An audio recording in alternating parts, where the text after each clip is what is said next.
What's going on, guys? Today we are back. It is like almost minus 20, minus 19-ish, but I gotta get some new tires on my truck.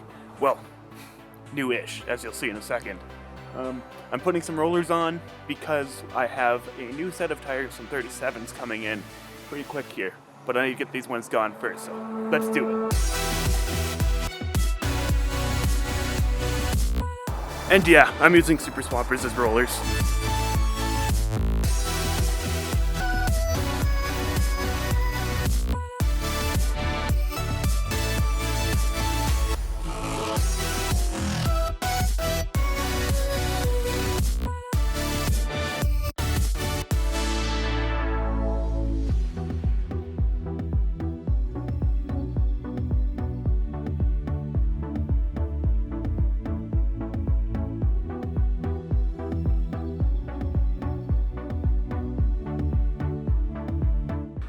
And there you have it.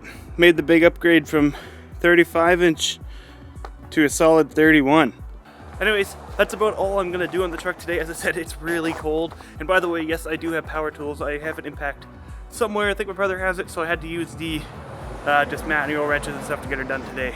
But yeah, if you enjoyed this stuff, like putting 31s on my truck, it's not a shirt. Otherwise, I'd get some rolling footage and stuff of it too. But yeah. Leave me a thumbs up, subscribe if you haven't already, and I'll see you in the next one. Peace.